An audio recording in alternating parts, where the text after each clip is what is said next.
Hi, it's Dr. Maggie Perry, and this is Tell Me What You're Proud of. I'm here with Stephanie for the third and final session.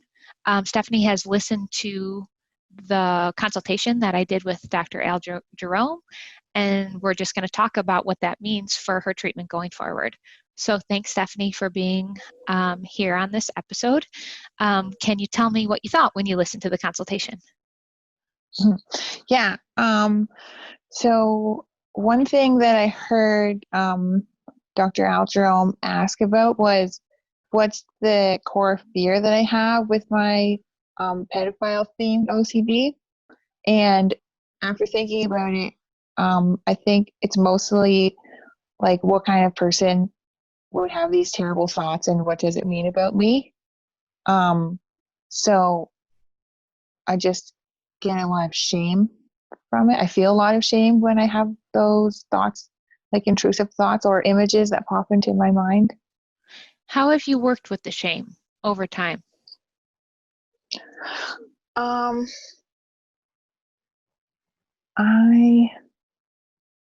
mostly have just learned to let that feeling be there and just try to say to myself, like, even though I feel kind of like a terrible person right now, I'm going to be present and like move towards my values in this moment. And I think with practice, I learned that I could do that,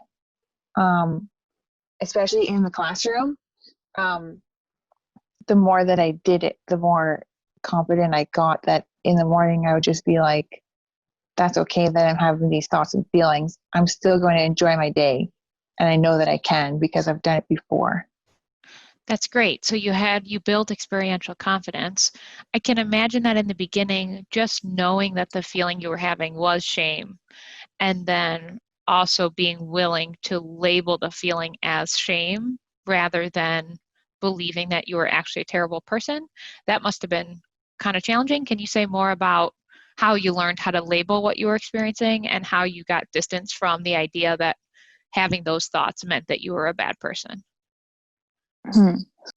I think talking to you helped me to label how I was feeling. Because before that, I wasn't really sure, I guess. So that really helped. And I do find that labeling how I feel does help a lot. And that's like a new skill that I've learned that's been really helpful for me in like all different situations. So it was really hard. I think I'm trying to think of what I did exactly. It's hard to Okay. remember. I remember when it was happening. I remember exactly kind of when I was able to sit with it because it was like over the Christmas holidays. I was home with my daughter. So I was actually having more intrusive thoughts about her than my students at school. And I had the time because I was at home and on holidays, I had the time to really try to use the skills that I had heard you talk about, but I'd never really figured out. And I just remember like feeling a lot of anxiety, like a lot in my body. Um, like I would just get like pressure on my chest and felt like my diaphragm would be tightening and butterflies in my stomach. And it was pretty intense at the time. And I mostly was just saying like, these are the feelings that I'm feeling in my body because of the thoughts that I'm having. And also feeling shame about it. And I kind of was just like, I can live with this feeling without trying to push it away. So I'm just going to bring myself back to being with my daughter, and that feeling's just going to stay with me. Yeah. That's a really wonderful story. Not only is it a really big memory for you that you now have experiential confidence in several other areas because of, but it also sounds like you did the process perfectly in that before, when you had certain thoughts, they felt true. The sensations you were having felt like threats. It seemed like you urgently needed to figure it out or do something to make it go away. where the main shift that you had is like, okay, I can observe these thoughts as thoughts. I can watch the connection in terms of what's happening, that I'm having thoughts and then I'm having sensations, and the way that the thoughts and the sensations are playing off each other is increasing the experience that I'm having. But this experience does not mean that it's true, and it doesn't mean that it's a threat to me. So it's fine for me to redirect my attention. And I'm sure it sounds like eventually it went away. And then the other thing that people often get caught on, especially when their content is kind of a taboo topic, is they can't just allow the anxious sensations and the anxious thoughts, because the shame makes it all seem so true. So even being able to also label the shame in that and interpret the shame as the consequence of having these type of thoughts rather than an indication that you're a bad person. Yeah, it sounds like you did all that really well. Is that a good summary of what happened? Mm-hmm. Yeah, it is. Great. I'm glad to hear it. I know that Dr. Jerome and I also talked about how there's no resolution to the thought that I'm a good person anyway. I'm wondering what kind of thoughts or reactions you have to that concept. Yeah, I thought that was a really good point that he had made, because I had just never thought of it that way. Because I think I sometimes have that thought,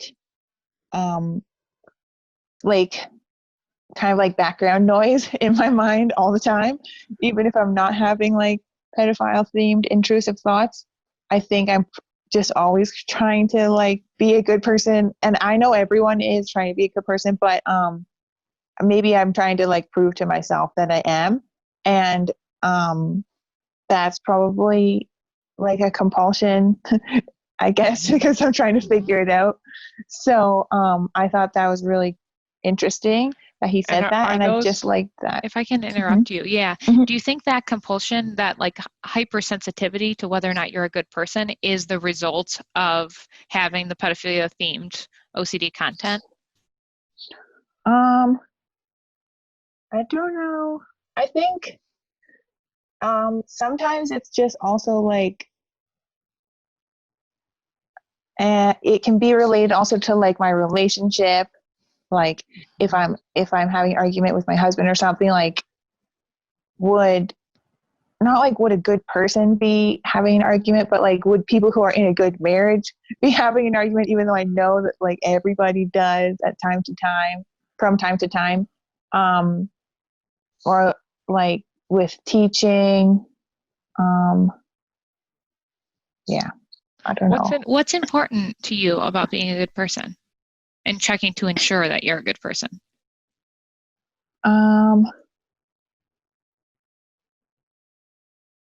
think I don't know. That's a tough question. Okay. Yeah. Does it feel like it just showed up for you? No, it feels like it's always been there. Yeah. Oh, not that. Yeah, it's just always been how you've been thinking. Mm-hmm. Yeah. And I think maybe that's related to like the emotional perfectionism. Good connection. Like everything has to be perfect, and you have to be feeling good all the time and doing the right thing all the time. And as far as you can remember, that's always been the case. So does it feel connected to your not just right compulsions also? Yeah, I think so. Like I have to have, make like everything in my house a certain way. Yeah, I think it would be related to that. Mm-hmm. And then does it stop there, where it just seems like things should be a certain way? It seems like you should be striving to be a good person all the time. It seems like you should just be thinking and feeling in the perfect way, like kind of for its own sake, not because you're afraid of anything in particular? Well, actually, you just made me think that I think it might be related to like fears of being like alone, related to loneliness. Yeah, I was thinking that the other day. Um, I think a lot of it, the core comes down to, yeah, just like a fear of being rejected or that nobody loves me. Maybe like I feel like I need to be perfect in order to be loved.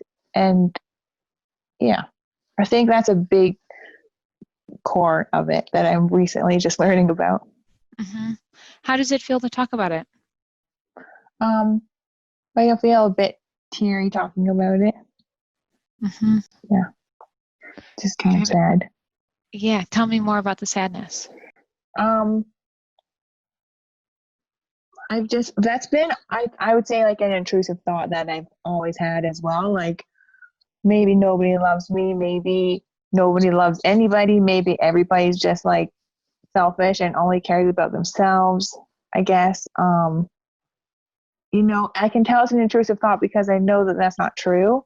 I know that I care about other people, and so therefore other people care about other people as well. I like your logic. So, but that I do have that thought often as an intrusive thought, and like with family, or like if I ever have like a disagreement with family member or a friend, I feel like why can't it just be perfect? And why can't it be perfect? And maybe that means they don't really love me, nobody really loves me, or everybody only cares about themselves and I'm all alone. Kind of just like that spirals, and that's how I would explain it if that, like, my brain just goes to like the worst case scenario. And just knowing some stuff that happened to you in childhood, do you feel like that sense of loneliness and fear that no one loves you started way back then? Yeah, I've never thought about that, but probably, yeah. And then did feeling like you needed to be perfect also start really early, maybe around this time that you Hmm. started to feel really lonely? Yeah, probably like when my parents were separated and things did feel pretty out of control, so I started to feel like I had to control everything. Yeah. That completely makes sense to me. Does it Hmm. make sense to you? Yeah, And definitely. and then how does it relate to your OCD now? Does trying to make everything perfect, feeling perfectly, making sure that all your relationships and your work is perfect, does that all seem important to you still? Um, yes, but I think I'm learning to let it go more. Like last night, I had a conversation with my friend, and nothing went wrong in our conversation, but we were both just having a bad day because of the everyone being self-isolated. And after the conversation, I just felt it was like interesting. I was like kind of like disappointed with our conversation and sad. Like, what? I think it was kind of like since she was having a bad day, I felt like she wasn't able to like give me the sympathy that I needed about my bad day. I think that's what it was. And my brain automatically went to like, why can't our relationship just be perfect? Or like, are we even good friends anymore? It was just weird. And then I realized that that's what was happening. And I tried to just go right to accepting the uncertainty, because I do find that using that skill works for lots of different situations. So I just tried to say, um, maybe like we don't have a perfect relationship and that's okay. There are no perfect relationships. And I also tried to just do like the extremes, like maybe we are drifting apart. Maybe I am alone. Maybe nobody loves me. Like I just tried to do an exposure and sit with those feelings. Great job. Yeah, all of that sounds really good. It sounds like that's one area that's getting better. What's still Mm-hmm. hard in terms of emotional perfectionism? Um, I think um, my relationship with my husband sometimes is hard. Like I think the first time we spoke, I talked a little bit about my relationship OCD. Um, so like just since we've been home, I've been feeling sort of like I was feeling last summer when I first reached out to you, because I'm not going to work. I just really like having the balance of going out to work, and my husband is still going out to work. So I start to feel resentful sometimes towards him about that. And, but the part that I can tell that is my OCD is that my intrusive thoughts are often like, maybe he doesn't love me anymore, or maybe we're drifting apart, or any little thing that he says again, I take so personally, when really it's like, or I compare in my mind to other people, like imagining that like, if well, no, nobody else's husband would say that to them, when really I know that's not true. And he is a really great guy and supportive and loving husband. It's just, especially in this situation where everyone's isolated, it's even harder. So yeah, I've just been trying to work with that. Yeah, nice perspective and use of common humanity. It seems Thank you. like, yeah, honestly, the thoughts are showing up for you. But I mean, are they painful and sticky as they show up, or are you able to notice them as thoughts and like kind of get perspective before they cause you a lot of distress and suffering? Sometimes I would say both has been happening. Mhm. Yeah, but I was proud of myself this morning. When I was alone, I had a good cry about it. I really like did an exposure and thought about all the thoughts and had a good cry. And that felt a lot better. And it felt like it took a lot of the power away from the thoughts. Yeah, what do you think took the power away? That's a great way of saying it. Um, well, I don't know. I was trying to kind of figure that out. I guess just accepting that these are the feelings that I'm having and not trying to push them away, and also kind of like being compassionate towards myself and not thinking it's ridiculous, because sometimes I'm like, why am I so sad? This isn't even a real thing. I'm just like imagining it all. But rather than doing that, just accepting it and saying like, it's okay. I do feel really sad. Like I have the feeling that I'm like losing my husband, even though I'm not. And I'm just going to let myself have that feeling and not judge myself for it. Yeah, that's really the opposite of emotional perfectionism. Mhm. So you're doing really good work there. Is there anything else you want to say about that? Like, and how you've gotten to be able to like notice and challenge your emotional perfectionism? Um, I think I covered everything. Yeah, I can't think of anything else. Okay, great. The other thing that Dr. Jerome brought up that I wanted to check in with you about is the whole like full stop. Did you have Mhm. thoughts about the full stop strategy? Yeah. I did hear when he was mentioning or asking, like, is it an avoidance um, technique, I guess. But I don't think that I use it as an avoidance, because I usually try to think of like the worst case scenario when doing exposure. Like he said, like taking it to the worst place that your mind can go. I do always try to do that before I do the full stop. And then I try to stop myself from like figuring it out or trying to make myself feel better. So I kind of like go to the worst case scenario and feel all the feels and then stop. Great. Yeah, the stop is to remind yourself not to figure it out and not to make it go away. You're not stopping, you're not like thought blocking. Yeah, yeah. No, I don't think I do that. Like maybe sometimes, but no, I don't. But like I'll try and catch if I do that, because I never had thought of it that way. But I don't think that I do that. Yeah, it seems like you have so much willingness to have the scary thoughts and then let yourself have the feelings. Can you talk about the process that you experienced to get yourself there? Yeah. So, um,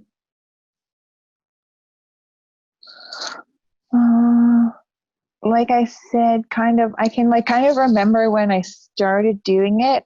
Well, I can remember the moment when I finally understood what you meant about like what rumination was. Oh, Because great. I didn't it before I could understand what it was, I couldn't really stop from doing the compulsion. Mhm. So it took me a while to actually learn what ruminating meant.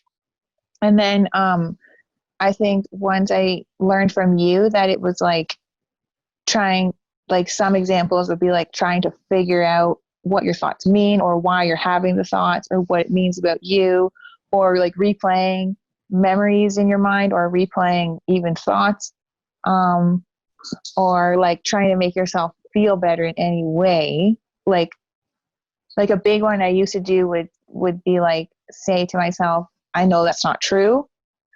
Like when my OCD was really bad and it first started, I would always say like, I know that's not true. I know I'm a good person. Those are two that I would use a lot. Mm-hmm. And those were obvious when I first started learning about the compulsions. So I was like, oh, those are compulsions. But the other little things that I had mentioned before that, I didn't know that those were compulsions. So that was probably not helping at all, that I was like trying to do exposures, but then still doing all those things. So Mm-hmm. once I learned that, it was like a big aha moment. Then I could really start to get into it. And I was like, okay, so I'm going to think of like do an exposure, think of like an intrusive thought, and then I guess I just kind of realized or probably learned from you that getting the most out of it would be to think of like the worst case scenario. Like I might as well just feel as anxious as I can and Mm-hmm. learn to sit with that feeling. Um, Might as and well. Like, yeah. why was that an opportunity for you? Um, oh, okay. I do remember now. There was one moment when I had the thought that I had nothing else to lose.